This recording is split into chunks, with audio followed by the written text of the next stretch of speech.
Today, I'm honored to welcome America First, Minnesota 2026 senatorial candidate Royce White on the David Rutherford Show.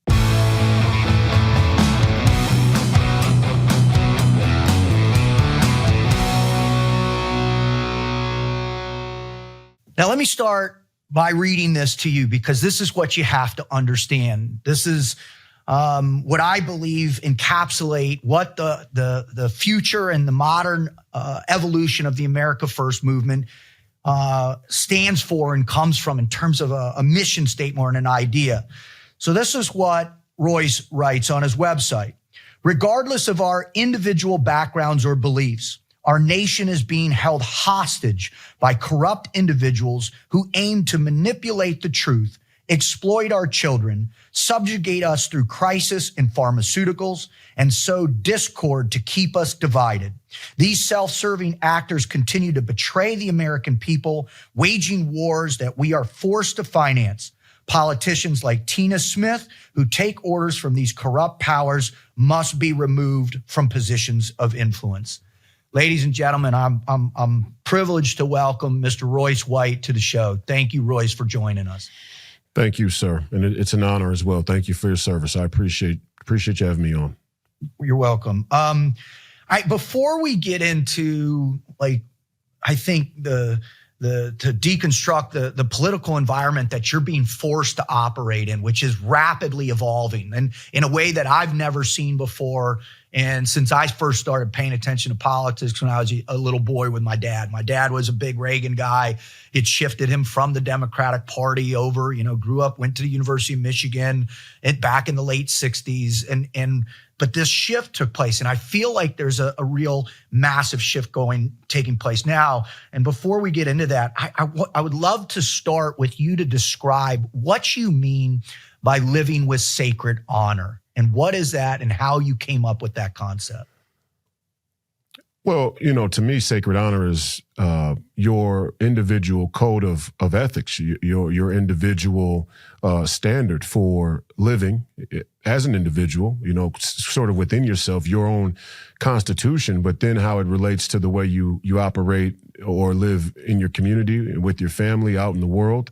And there is there is an honor system that I think is a universal language. We see it a lot and depicted in our films, despite them having become ultra woke. We see them depicted in television. We see them depicted in our stories, whether they be novels or fiction. We see them depicted in all of the archetypes of heroes that we revere throughout human history. And there's an honor, and mostly that honor is reflective of the Christ narrative, right? Where Jesus Christ makes him much different than the other religious figures, but not so different than the other archetypical heroes, is that self-sacrifice and sacrifice of one's own, let's say, individual glory or advancement or enrichment is for the betterment of something greater than themselves. And the Christ narrative is for the greater of all humanity. But even for an individual, it's like, do you have a code of honor? Do you have a code of ethic? Do you have a constitution that you operate by, independent of the circumstances, sort of? And it's like, I think that's what it probably means. The easiest way to put it is, do you have a constitution that you operate by, regardless of the circumstances? If your constitution changes a lot, more so than not, based on the individual set of circumstances, then ultimately you have no sacred honor, and you'll be a person for hire, or you'll be a person that changes who they are, depending on the day or the month or the year. That's something that I've had to battle within myself over the course of my life and my time. Obviously, you serve during the GWAT, and you serve for these endless wars, and then you come to the realization, perhaps, I don't demean my service with the guys I served with, because that was the sacred honor, that sacrificial commitment to one another. But the sacred honor of the commitment to us and why we were in those endless wars, it flipped me. It started changing me, in particular the Afghan withdrawal. invest that much time, effort, blood, and sacrifice, and to then again just turn over whatever $85 billion in equipment and put the people that we went in to dispose back in power, and then continue to pay them $40 million a week is. It's like, what is that sacred honor? But one of the things that was fascinating. I apologize for that, sir. And every American citizen should feel a sense of shame that we neglected our own civic duty and sacred honor and not holding our politicians to a better standard and a better accountability to be able to navigate those things politically, geopolitically in a much better way. Because again, as far as sacred honor goes, look, besides your Dan Crenshaws who kind of shill for the machine, I don't hold any veterans guilty. I'm sure they probably feel different and struggle with that. I'm sure that has a lot to do with the mental health crisis that we see amongst the veteran community in some respects, but I never hold them personally accountable. It's like the police officers, and I think Bannon said it best, and I don't think he meant it in a disrespectful way because he served in the Navy as well.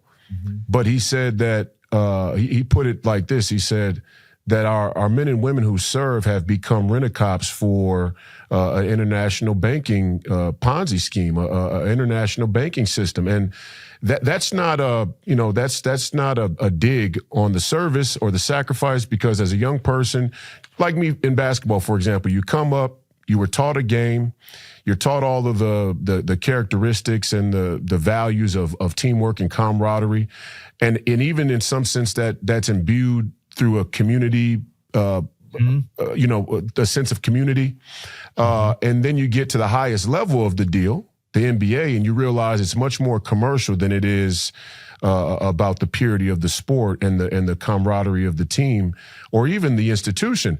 And so that's a tough thing for any man to have to deal with and confront. And I'm very gracious towards our veterans and the people who have served in that regard. I don't hold them responsible. Our politicians send our men and women to war. And in a lot of cases, our politicians have gotten us into wars and instigated wars, knowing full well the implications for the men and women they send. So 100%. That's well put. What really triggered me on wanting to understand this concept of sacred honor behind your thoughts is I watched you on the PDB podcast, and you got into almost a philosophical debate with one of his co-hosts who kept presenting you, hey, why don't you just take the money, get to the power, and then change the system? And that's an interesting question. And I think, there's a lot of people that move into politics that have this illusion maybe of what they're getting into. In fact, you talked about Dan Crenshaw, my old podcast I was on called the Team Never Quit podcast with Marcus Luttrell.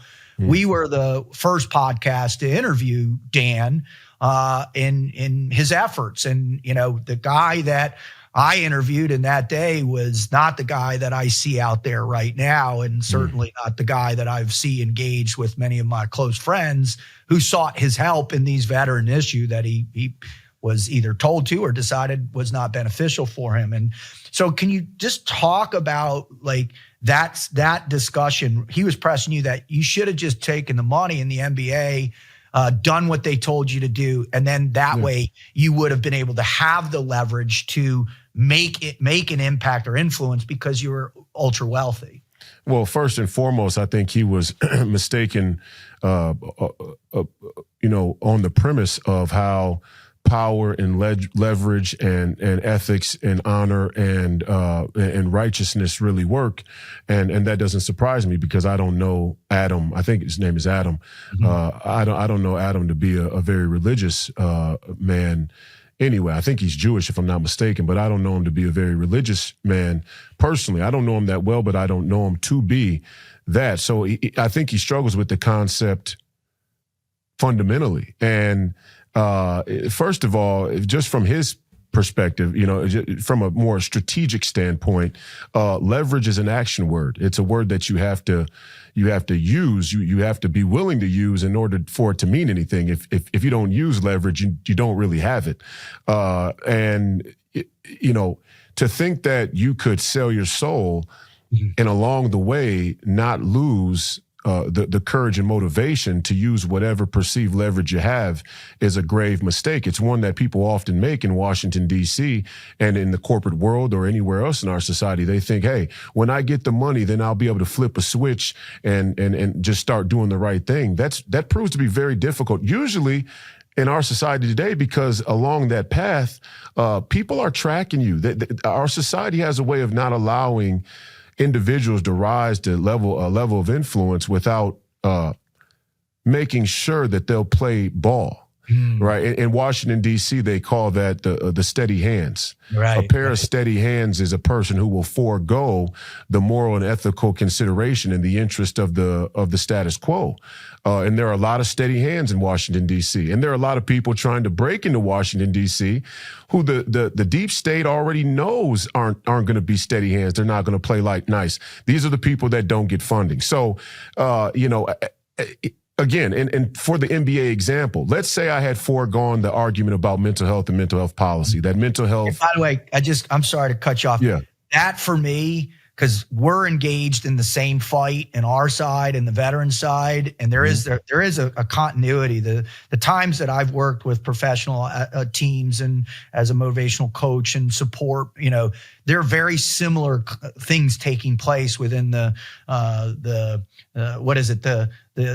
sense of commoditization that comes from the soul, right? No doubt. So, and then the mental health aspect of that grind and that beat down and that whole thing. So when you came out in that capacity was also one of the other things that just really made me gravitate towards that message. And because I'm fighting a similar message now, they won't even acknowledge the profound impact of a 20-year, global war on terror and the impacts in particular in my community. So it really was impressive that you took that fight to an organization as large and as vast. And you think the NBA is, I always used to say that there's a global corporate community, and that the global corporate community is a watering hole for all of the problems, all of the issues of humanity, the human condition. So, the NBA, again, for example, when I fought this mental health battle,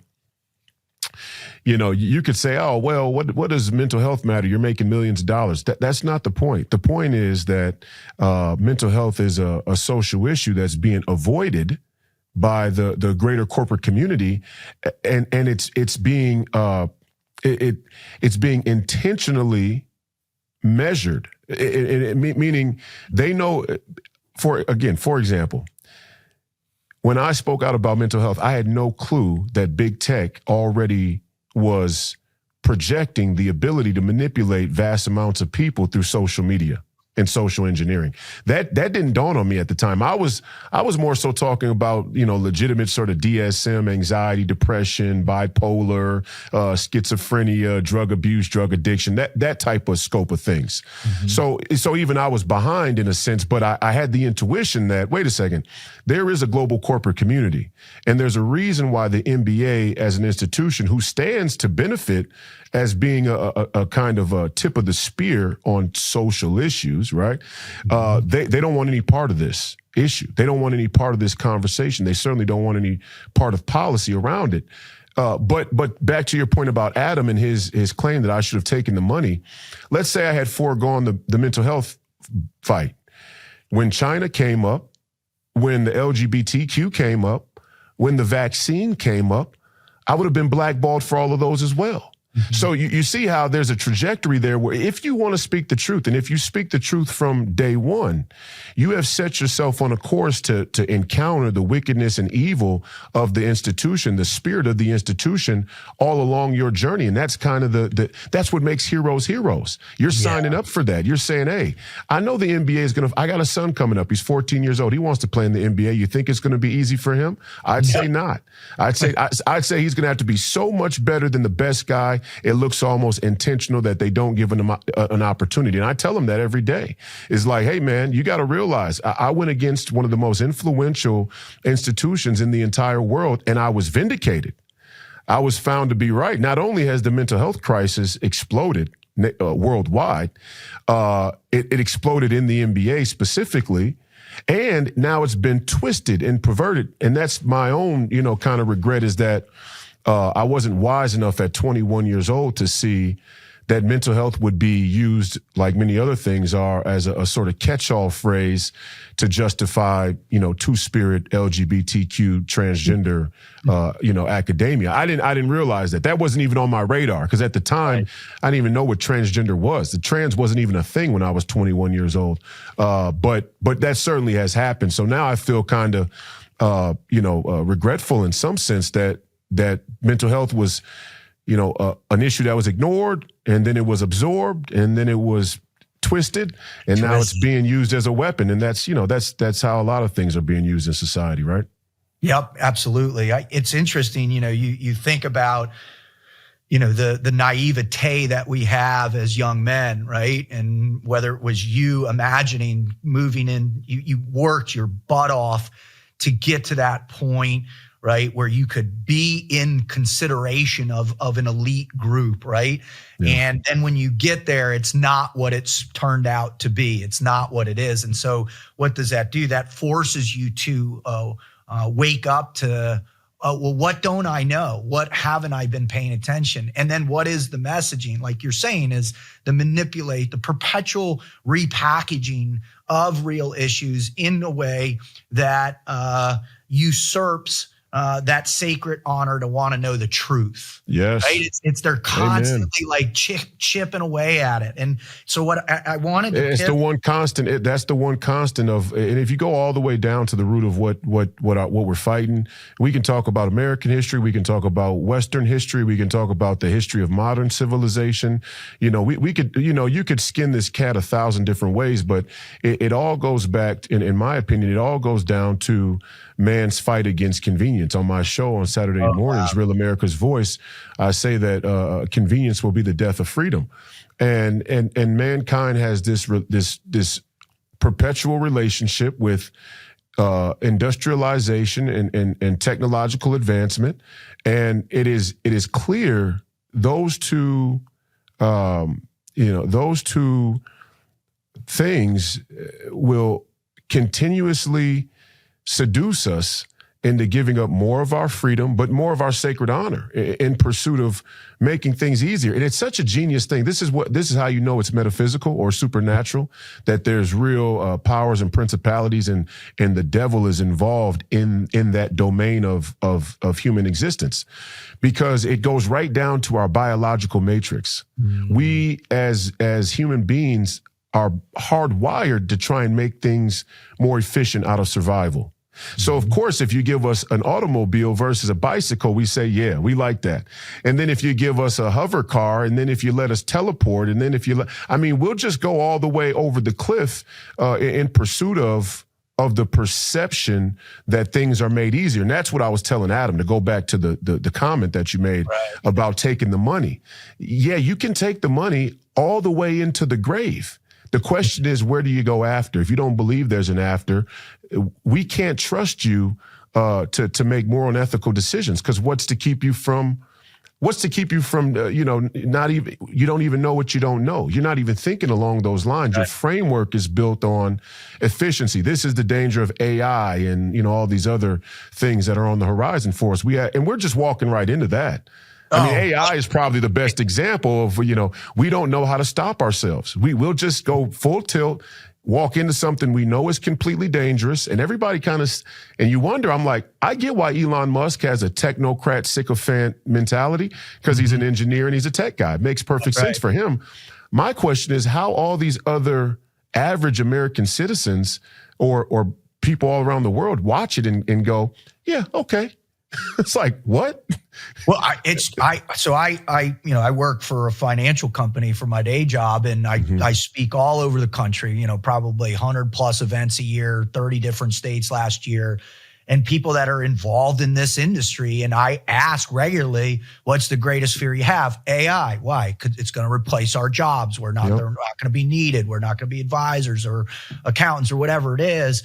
And then I say, all right, well, who in the room has educated yourself at the highest level of it? Because they're all obviously smart people in quotations because they've gotten to where they got. Well, who's educated? How aware are you of this reality?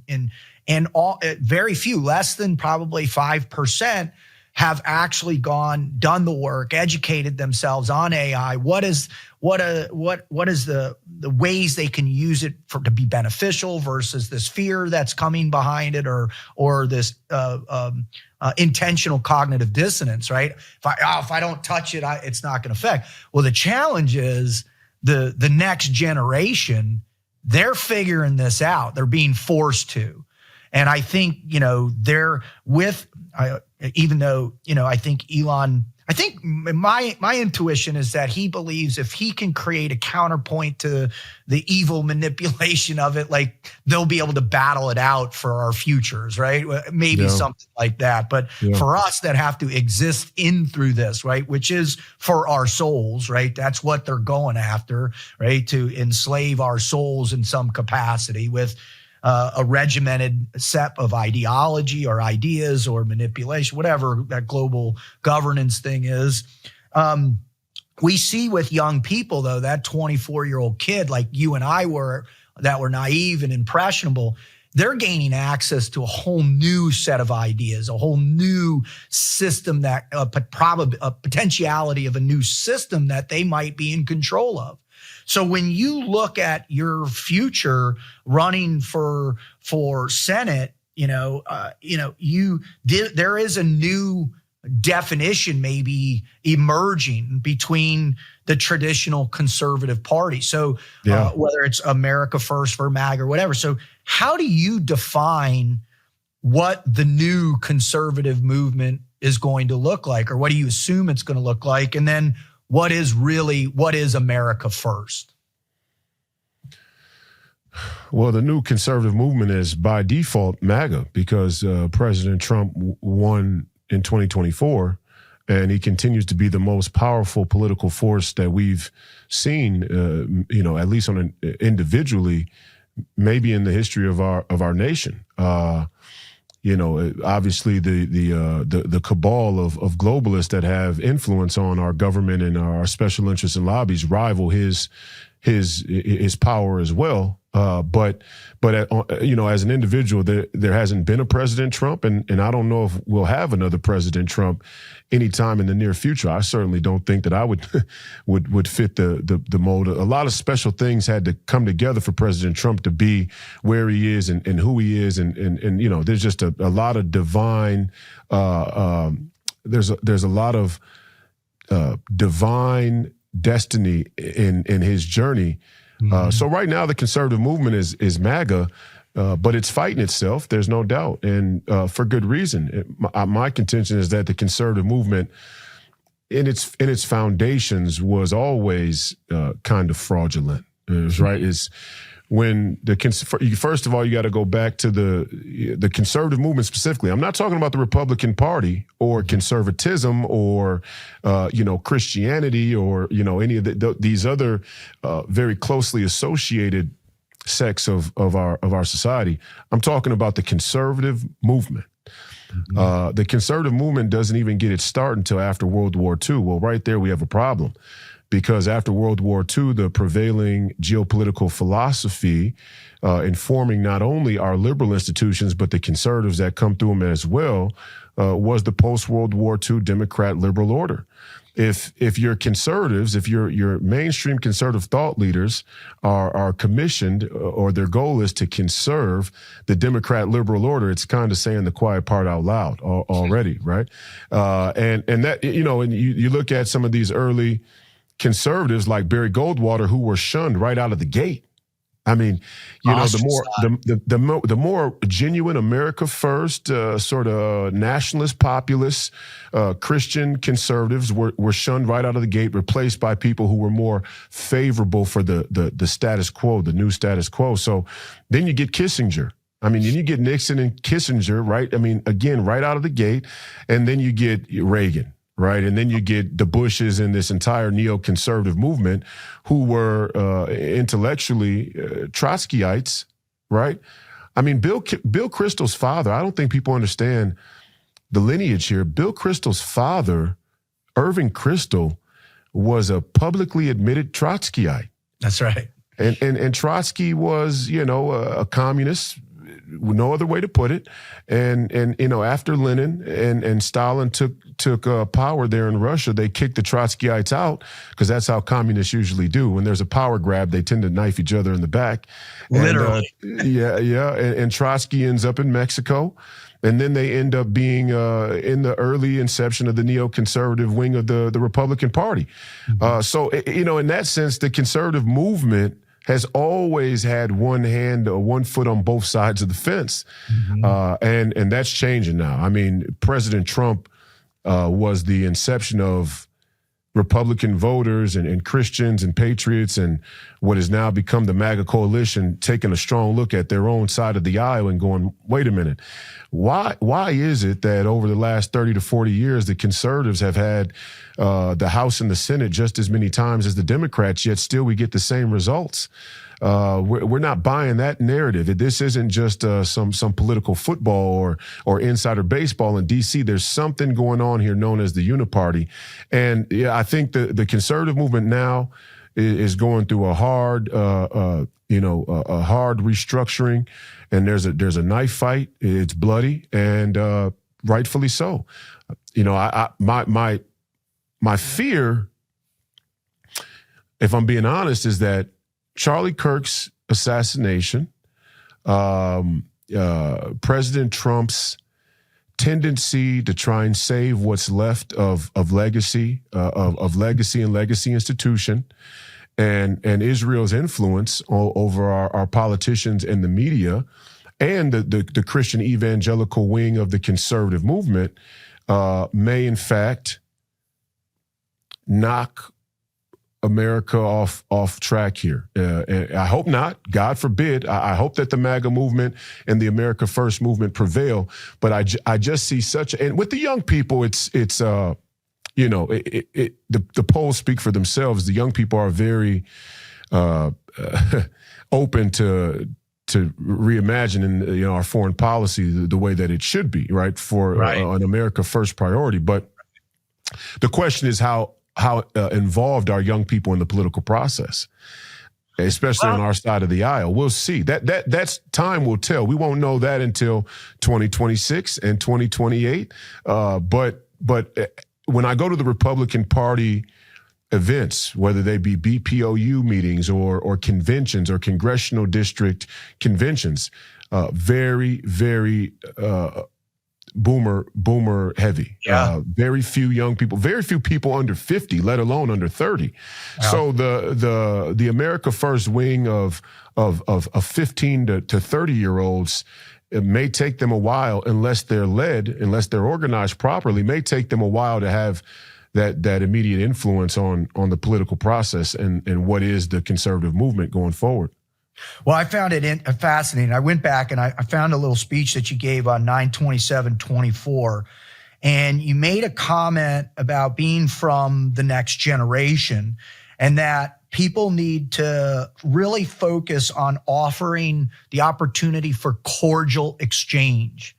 And then you went on to say, because there is a high degree of probability that this upcoming generation who is becoming disenfranchised on both sides, though we see it on the left and the right, for a lack of maybe the attainable American dream or whatever that's become, right? You say that generation is going to be a lot more predisposed for a real battle.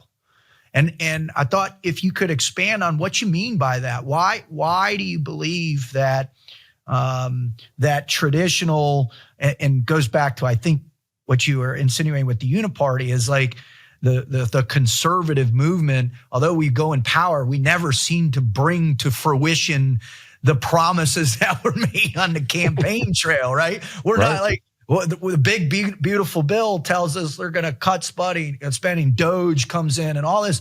And yet we're still sitting here going, well, none of this stuff has been enacted. None of this stuff. And so that's generating hostilities, I think, from both sides. No doubt. Well, yeah, the younger generation is always much less amenable to the status quo. And you know, the danger of that, I guess, is that all revolutions aren't made equal and righteous. It's completely possible that this is the heresy of the left. They think that all revolutions are made equal and righteous, that if a revolution by its own standards is automatically a net positive, which is just crazy naive and somewhat sinister and manipulative way to think about human history or the human condition. People are naturally wicked, or they tend to be wicked, or they're corruptible. But so it's no different in the conservative movement. Like, there's a younger, more frustrated, angry wing of the conservative movement, or the right wing, that isn't going to play nice when they finally say enough is enough and they decide to run for office, and they will win. Just like I was able to make a huge dent here in Minnesota with no backing from the establishment, no major donors or anything of the sort, because the truth has equal power in some sense to the money. They're not gonna go along with this scam, and. Again, to talk about the scam is just like, the reason the conservatives have traditionally not changed anything is because they take one side of the grift. This is what the Uniparty is about. You got, there's about $5 trillion a year, $6 trillion on paper, that gets divvied up between about 2 to 4,000 bureaucrats and all of their ancillary special interests and lobbies. And you get the left wing, who's willing to trade their freedom for the security of social status, public approval, and basic needs, welfare, let's call it, Medicaid. And then the right wing is willing to trade their freedom for the security of a military industrial complex and a police state. And they are, and that's been, the beating heart of the MAGA movement is rooted in our view of foreign policy. So, whether you say it's foreign policy or domestic, chicken before the egg, cart before the horse, okay, you can have that semantical argument. But essentially, Make America Great Again and the America First movement said, for too long, we've neglected the American citizen and the value of American citizenship, and just fundamentals like what our country is built upon, the ideas, but even structurally, like the manufacturing industry, for example. So the conservative movement has been very hesitant to change the fundamentals of one of the pillars in American politics, and that is foreign policy. Mm-hmm. I love that answer. I think you're spot on that evaluation, and I think it prevails in the numbers from your last race against Senator Klobuchar. She came in, got a total of 305,000 votes. In her primary, your primary was much tougher, but you end up victorious with 74,800.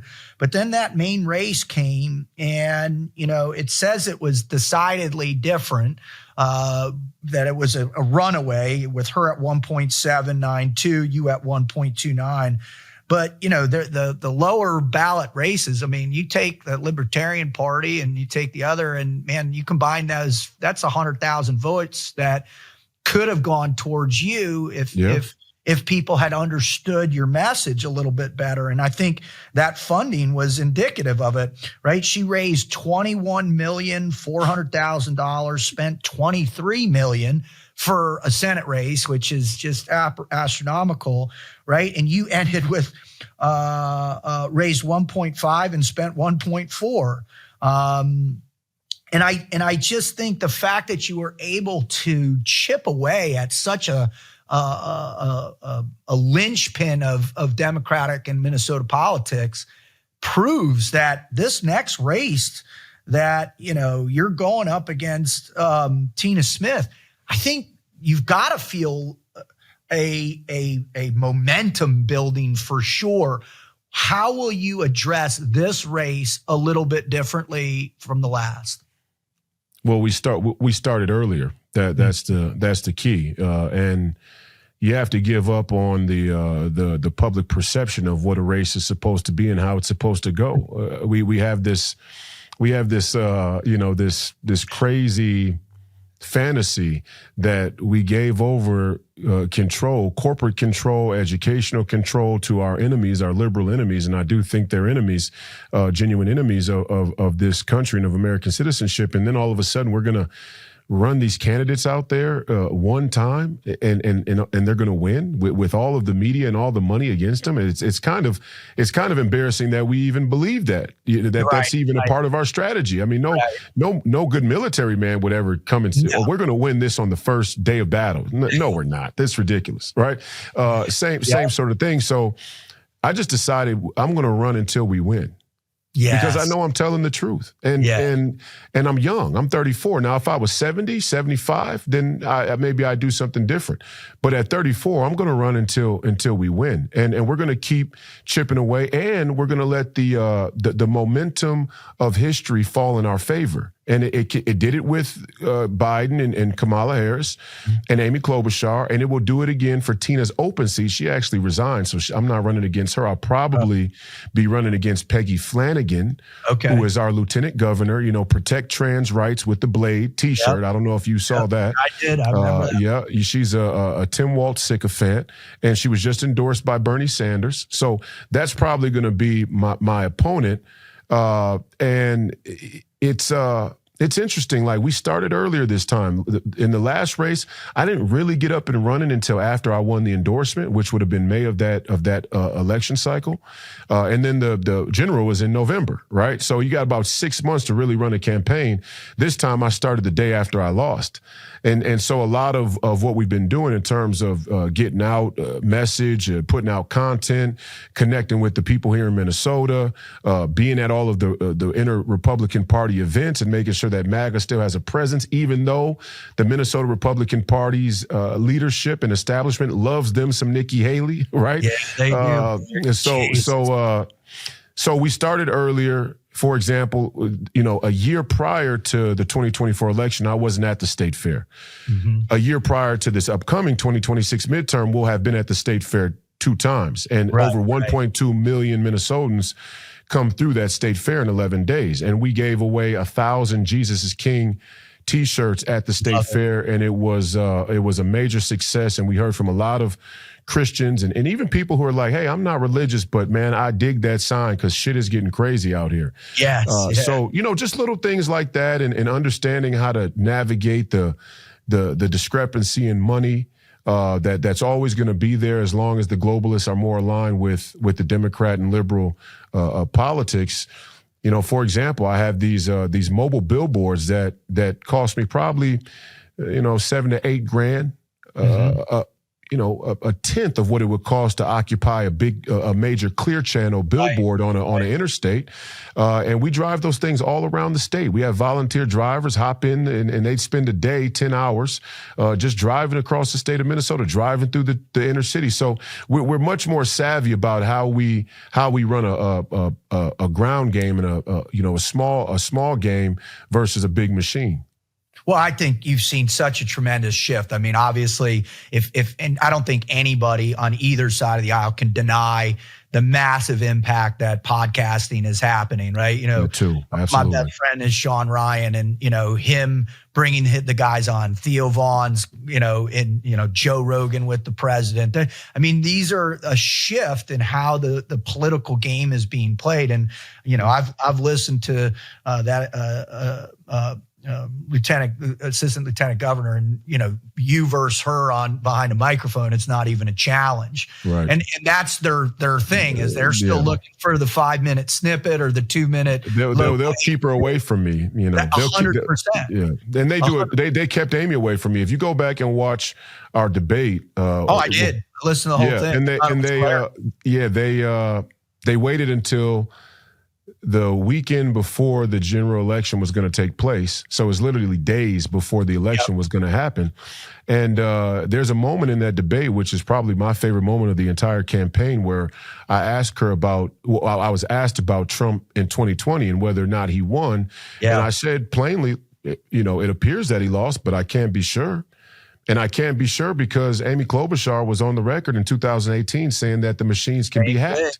I thought that was your most beautiful moment, for sure. I think she was She was swallowing heavy and she was breathing heavy. She was fidgeting a little bit. I mean, she was visibly uncomfortable. I think she probably forgot that that the thing was being filmed, because she showed so much discomfort when talking about election integrity. It's almost unbelievable. I mean, the lack of chops that she showed physically as a sitting United States senator who wants to uphold the narrative about the integrity of elections.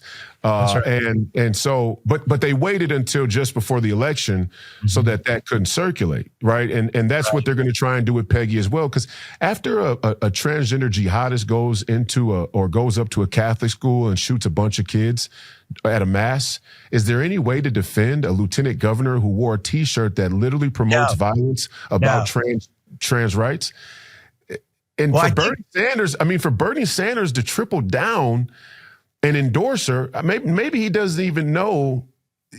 I don't know. You know, politics is strange where you got a team and they'll send you something and kind of rubber stamp it and say, hey, listen, you got to do this, and you never really get a chance to thoroughly look at it. And I would hope that Bernie, because I think Bernie's a fraud, to be honest. I don't think he's a real economic populist. You look at his relationship with the medical industrial complex, and he's as much a farmer shill as anybody. But at least for him to try and maintain a position of credibility going forward with the Mamdanis and the AOCs and some of the economic populism that does have legs for the Democrat Party, to hit your wagon to protect trans rights with a blade in a place where children were killed at a Catholic school is almost unreal. I mean, it's brazen. It's brazen as hell.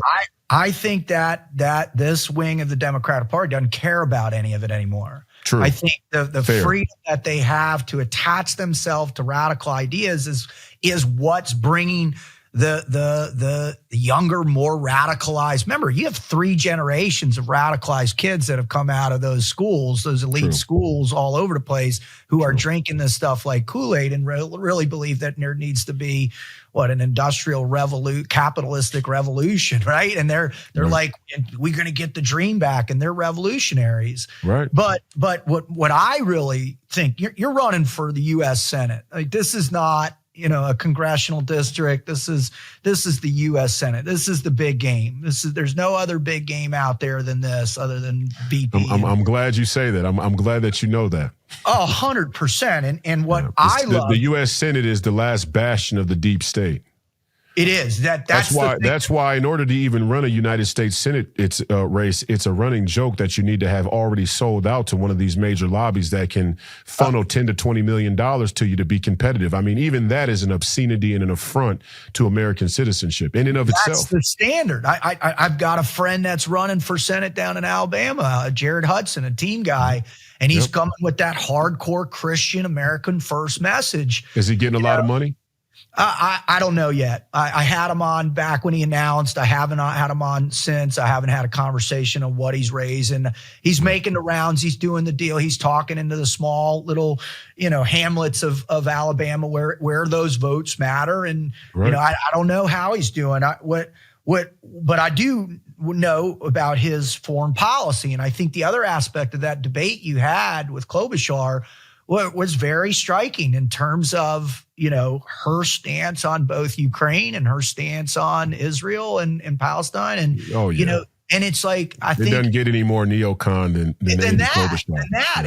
And so, except Lindsey Graham. I mean, and they're almost attached at the hip. If there's a great example of the Uniparty, Amy Klobuchar and Lindsey Graham are it. They're the same person. They just have an E and an R next to their name. And that's right. And what's coming out is, I think, you talked initially a little bit about that the policy of American security and how critical that is, not only to protect jobs or onshore jobs or mineral rights or chip development or design, but it's also, I think, what really resonates, and a lot of that comes from how vocal the GWAT guys have been on their shows and their reach, influencing young men who look up to us in some capacity, as well as athletes too.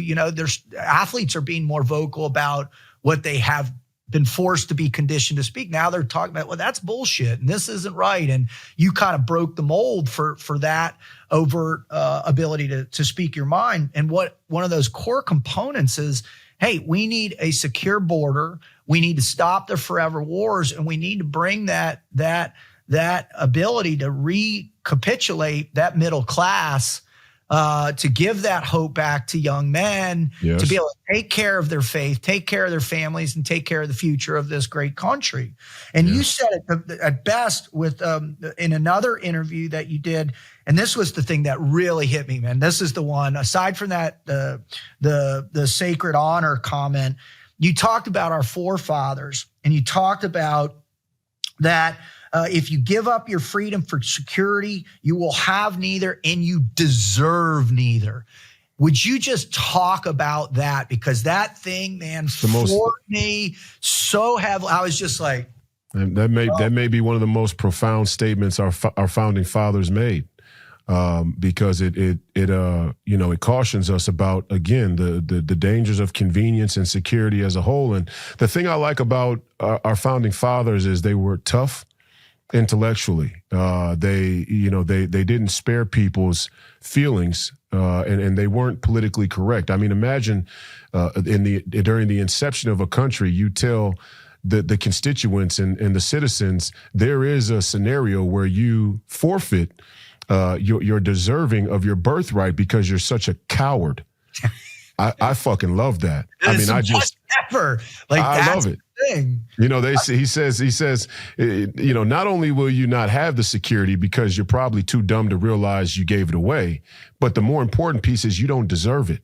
That's right. And I guess as an athlete, it's like you didn't deserve to win the game. You didn't work hard enough. You didn't get up early. You didn't put in the extra time, and you weren't emotionally steady enough and tough enough during the game to make the plays necessary in order to win. You didn't deserve to win. And there is a scenario and a thought process that we've lost in this country where what we deserve should be put on trial. What we deserve should be brought into question. Now, I think American citizens, by and large, deserve much more than we're getting. That's kind of the principle of the America First movement. But the question is whether or not we demand it. Go back to your leverage, the comment about leverage. If we don't leverage our citizenship, first of all, if we don't recognize that citizenship is real and it's important enough to leverage it, then we don't deserve freedom and we don't deserve security and we won't have either one. And quite honestly, we don't have either one right now. I mean, that's kind of the reality is we think we have security. Well, how much security do you have when a transgender jihadist can kill a bunch of kids at a Catholic school and then the people who supported it and promoted it turn around and tell you you should vote for them again and you should give them more federal power? It's like, well, okay. I mean, how stupid do you think we are? And they do think we're stupid. And really stupid. Yeah. I say this about foreign policy. It's interesting. We live in a reverse vassal empire. In a vassal state, traditionally is where a small kingdom pays tribute to a bigger kingdom for protection, military protection. It's like, I pay you a small tribute, and if I ever have trouble with my neighbors, you'll send aid. We live in a reverse vassal state where we pay everybody else to protect them.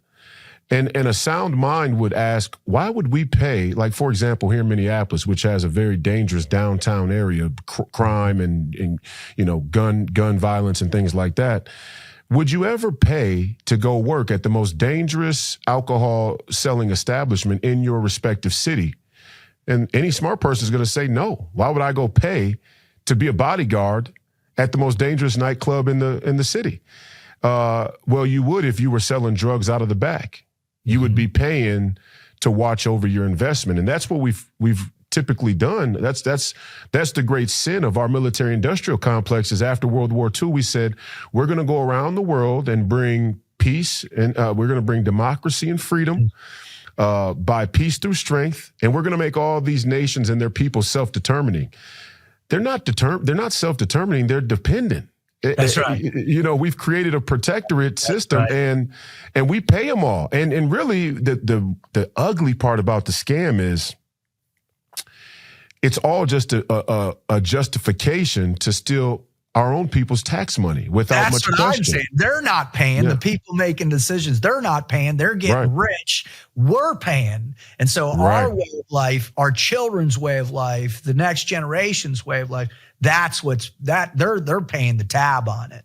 Well, and we don't question it because, we are taught in schools that there is this, this network of global interlocutors and load-bearing walls that can't be disturbed or challenged, or else we won't have the natural deterrence or the institutional structural deterrence to nuclear war or world war, and that's been the running narrative. So Reagan said it best, or he said it well. A nation that taxes people above 33% can't survive. That's right. We're up to 50, 60%. And, if a nation taxed its people and it went to invest, I talk about the national debt, border debt forever wars, there is such a thing as good debt. I don't want people to be mistaken. You can have good debt. In the real estate industry, for example, the whole thing works off of debt, more or less. But the debt has to go to investing in things that will actually make you more money, that will actually return a profit. We invest our money, we go into more debt, we tax our people to pay to keep the lights on. That's right. And we pay to give other people money to keep their lights on, or really to subvert us. And, it's about what the debt is used for. We have taxed our people into oblivion, and what do we have to show for it? Look at Beijing; they're kicking our ass. Beijing looks like something out of a sci-fi movie. Right. And Detroit, Michigan, the former manufacturing epicenter of the entire World War II theater, is a shithole. Detroit, Michigan, in a perfect world, Detroit, Michigan would look like Shangri-La. That's right. My dad grew up in Detroit and told me about what it was like. His dad worked for GM his entire, 50-year career. And he talks about it with such reverence and what it was like being at the epicenter of American dominance. And they just went back recently to visit. My mom was from Muskegon and to visit and go back and it's just, they're depressed. They're like, well, how does this go from, in one generation, go from, what was considered to be the light on the hill to being just destitute and broken. And, I obviously it has to do with the manipulation of the people, the offshoring of jobs, the restructuring of the system that seemed to be the best, that emerged out of was cut from the savagery of American exceptionalism of those early days. But now it's been hijacked, like you said, by kind of this globalist influence. Same exact way the conservative movement was hijacked in its early days. That's right. This post-World War II Democrat liberal order was hijacked in its earliest days. And you could probably make a better argument that the conservative movement went through its transformation out of political necessity, I would say. You could make a strong argument that this entire post-World War II deal was put into motion well before, and it wasn't out of necessity. It wasn't altruistic. It has a great altruistic narrative to it, but I don't see it that way. I see it in two ways: either as metaphysical and supernatural, the influence and wickedness of the results. I think it's funny. Like Jordan Peterson is somebody who I respect a great deal, despite his current or most recent affiliation with the Daily Wire and how much I disagree with them. But I think Jordan Peterson is a person and the type of mind that changed the course of human history. And we need more people who think on that level to be able to wrestle with things. But it's funny, like Jordan Peterson, for example, talks a lot about Carl Jung, right? Yeah, and Nietzsche, and some of these people have profound philosophical concepts. Like one from Jung is, you can look at the results and infer the motive. Yeah. That's a great, I'm not a huge fan of Jung, but I do think there's a lot of truth in that you can look at the results of a thing or a group of people or a person, and you can go back and infer the motive. Even if that motive wasn't at the top of that person's consciousness, somewhere in there was some wickedness that prevailed and yielded that result later on down the road. That's a very profound intellectual point. He doesn't seem to see that about our security guarantees and our foreign policy. That the entire construction of the post-World War II framework, you can go back and look at the results now, retrospect. You can go back and infer that the motive was not altruistic. It was not on the up and up. Our relationship with Israel, our involvement in the Middle East, the petrodollar, all these things, you can look at the motive the same way he says about other things and look at the results and infer the motive. Well, I think the same is true with our alliance with the Russians. I mean, we knew what was going on prior to our alliance with them. World War II, you mean? Yeah, World War II. Absolutely. The thing that cracks me up about World War II, and I did a show the other day about the soul of the 24-year-old, right? And I reference, the early 20th century and that the 24-year-old German kid, right? And the 24-year-old Russian kid. And why did they gravitate towards these ideas in full force? Because they were demoralized. They were disenfranchised. They felt like the system had been manipulated against them. They had lost a sense of their own self of pride. They were uneducated as to the diabolical nature or Machiavellian nature of what was taking place above them, which is the consistent thing that takes place. So to just wrap this up, because I appreciate you so much and I appreciate your time with me, I just want to end on, it's a deeper question, but you talked about, and I think you were talking about it more from a race capacity, but it didn't resonate like that with me. It resonated in a much deeper level where you talked about that our spiritual curiosity, our desire to understand faith and what we should believe. Back to that sacred honor question. It's the heart of our growing intellectualism. Like if we can comprehend the necessity to understand that battle between good and evil, then we can educate ourselves as to what fight we're actually fighting.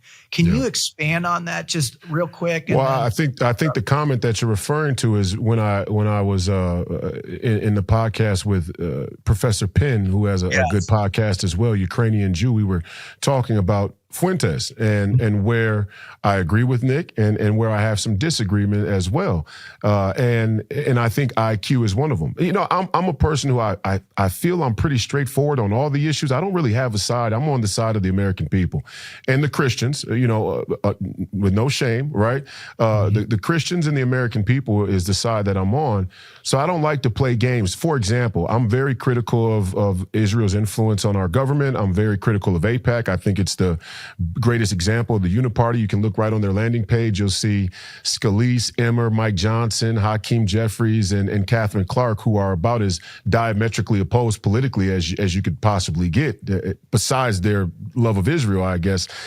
So I'm very critical, and I've been called anti-Semitic, but I don't like when people criticize the Jews on two bases. One, that Israel is not a legitimate nation because they had our help in winning the war for their territory. That's a bullshit argument.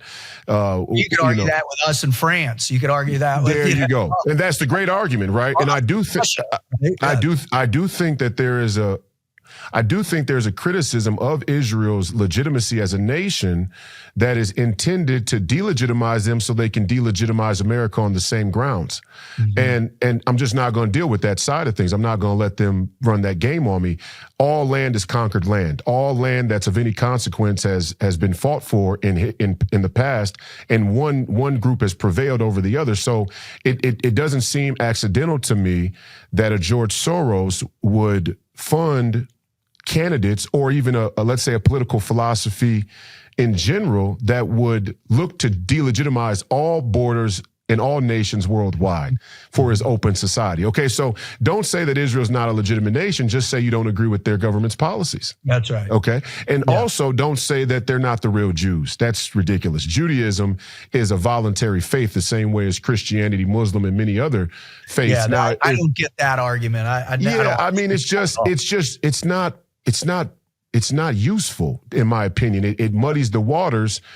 Now, I do understand when people make the argument, these aren't the ethnic Jews that have a claim to that land genetically. Okay, well, we could talk about the migrations of Jews throughout history and whatnot. Fine, that's okay. Bottom line is, if you say you're Jewish, my definition of Jewish is, do you believe in God and do you follow the faith of the Jews? If you claim you're a cultural Jew, I'm saying, no, I don't believe in that. In fact, I call the secular and cultural Jews anti-Jews. That's just like if you're Jewish and you don't believe in God, you're not Jewish to me. If you're a Christian and you don't believe in Christ, you're not Christian. So those are two things. But I say that because just as a preface can I just ask a clarifying question on that? Is there a reality to deep cultural root, right? Like let's talk about in northern Iraq, right? You have the I can't believe I'm drawing a blank on them, but they're not the Kurds. Yeah, the Kurds. The Kurds, right. The Kurds, right? So they're Iraqis, right? They're Muslim, but they're Kurds, right? And so also a lot of Jewish Kurds too. That's right. Yeah. That's right. And so like there is a deep connection that can morph out of a cultural identity as well too. That for sure. And that's why I think like the term. But my point is with the Jews currently, and Professor Penn talks about this as a Ukrainian Jew, and Ukraine is kind of one of those hotbeds of places that the Jews migrated to after the after the Roman Jewish War. Right. It depends on which group of people you're talking about and which set of values and things survive culturally.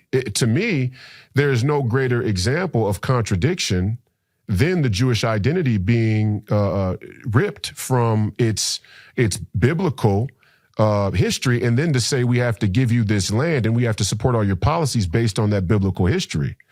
I mean, if you're going to tell me that there's a holy war and I should support Israel faithfully because of my own Christian faith, but the people in Israel, or let's say the leaders there in Israel, don't believe in that faith, or they reject that faith, we have a theological schism here. We have to reconcile this. I can't fight a war based on faith with people who reject the faith. That's kind of a weird thing. Mm-hmm. And so, historians agree the culture you're talking about, sort of that cultural or ethnic Jewish identity, only survived the charnel house of history in large part due to the Hebrew Bible.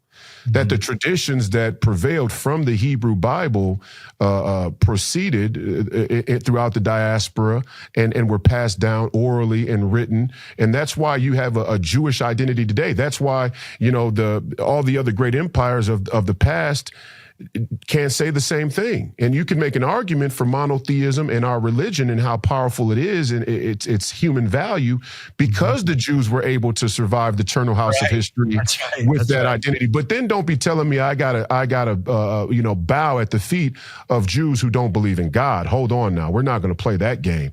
Again, this is all about, I was talking about Fuentes in this podcast.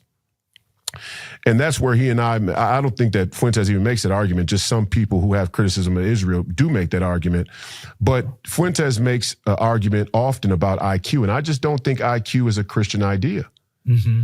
I think that the scripture shows us pretty much as plain as you possibly can get that the spirit and the intellect are inextricably linked.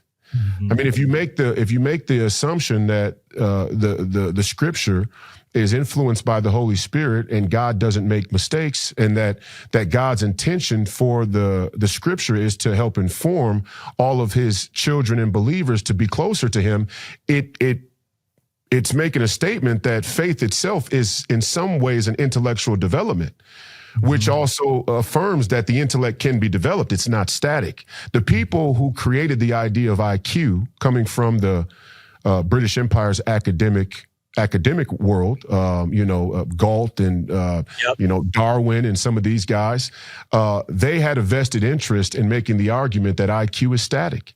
Mm-hmm. And we know what that interest was. That interest was drugs, piracy, and slavery. And I'm not one to say that the West is illegitimate because of colonialism, because again, all land has been conquered. But I'm not naive to the fact that some of their academic contributions, some of their intellectual contributions were rooted in their desire to colonize and subjugate what they considered or what they described as lesser forms of people. But, you know, China has a very profound ancient civilization. South Americans obviously show a profound civilization. There in Africa, there were nations other than the Egyptians, like the Mali Empire, who had very, very sophisticated societies. So I think the intellect can be developed. I think one of the greatest sins, when we look back in history, one of the greatest sins will be how people who were powerful strategically and to their own benefit or for their own benefit tried to bastardize the intelligence and intellect of certain people. And they block them from intellectual development by economic and military means. You know as well as I, you know, there's a reason why South America is a third world place. There's a reason why Africa is a third world place. It's not just because their IQ is low. And I do agree that their IQ is probably low, but I do think it could be developed. We like things stupid. We like, and look at the example in America. We like Negro stupid. The American Uniparty that has been dominated by white academic intellectuals loves black communities dumb. They love your average black person to be dumb. Now, a few of us, like myself, not pat myself on the back, you know, but a few of us crack through the mold or we, you know, we're anomalies. We break through that ceiling and we say, I'm gonna question the entire thing from the outset, from the bottom up. And there are, Thomas Sowell was one of them, right? And there are plenty of examples of very, very wise and smart African-Americans. I don't really call them African-Americans, black people, but by and large, and this is of our entire education system in general, but you really see it in black communities. For example, in Minnesota, this blows people's minds. Minnesota has one of the best public school systems in the country. Mm-hmm. The black community, the inner cities, Minneapolis public schools are second to worst in the country in reading proficiency. So the inequality gap of education probably has its single greatest example in the country right here in Minnesota, but it's being led by white liberals. Mm-hmm. And so you see what I mean? I mean, there's no way you can look at the education system and the bastardization of the intellect in black America and not think this was done strategically. Why? It's easy to control people who are stupid. But the same thing is true in Africa. The same thing is true in we go there, we pay warlords, we deal with certain desperates, we're giving the Taliban money, and we like that they suppress the intellectual growth of their people. Makes it easier for us to deal. Wow. That's about as profound as it gets right there. And it goes back to that, the manipulation of the spirit. And I think everything that you say makes sense to me. I appreciate you giving me the cold hard truth. That's one of the main reasons why, after watching I saw the post you made the other day where you had the video of Malcolm X on there. And I was just like, I mean, when was the last time in my paying attention to politics that a modern Republican senatorial candidate post a post in that capacity talking about the devastation of the spirit through whether it was the dumbing down of a particular group of people or was there the manipulation of information. And it just seems like you are breaking the mold of what has been the Uniparty has contained, managing both sides, creating expectations, keeping them at the lowest level, while the bigger machine just continues to I don't know what it is. It's almost just pummel the intellectual curiosity of the next generation. Dampen the spirit. I mean, that's what I mean is again, the development of the spirit and the intellect are inextricably linked. And I'm not saying that you have to be an intellectual giant to have a relationship with Christ, or I'm not saying that you have to be trained formally in a school or in an academic setting to be a good Christian. But what I am saying is that even if you're not trained in school, there is a wisdom to righteousness and a wisdom to the spirit that makes you just as smart as any PhD. And we see that. But if you have the spark of your intellect dampened and suppressed in many cases intentionally, you're going to struggle. You're going to struggle in life. You're going to struggle in your relationships. And most importantly, you're going to struggle in your own internal intellectual growth, which is at the root of being a good Christian. Because what man thinketh, he beeth, right? Amen. Royce, where can people follow you, support you, and what's next for you? RoyceWhite.us is the Senate website. Please Call Me Crazy is the podcast. I'm on Real America's Voice Saturday mornings. You can find me on all the social media platforms. I'm usually starting to fire somewhere there on social media. And next we're about a year out from the 2026 midterms. I'm going to continue to campaign and speak the truth.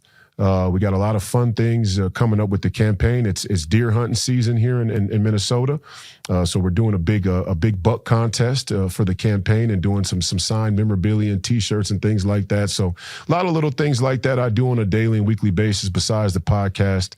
Hopefully you can call your boy Sean Ryan and tell him I'd love to sit with him as well and make the rounds. It's I already reached out to him today and told him. I'm a fan of his podcast, man. I think he's one of the few people that are saying the true and dark, scary but necessary things in this political environment. So I'm next. We're going to try and beat Goliath, but I'm a happy warrior. I'm optimistic about it. If we don't win, they got to kill me to stop trying. I mean, it doesn't wound me personally. If people want to vote for a transgender jihadist, hey, you get the government you deserve, and by God, we all will. But I'll keep fighting. Amen. Thank you so much, Royce. God bless you. Thank you, sir. Godspeed to you.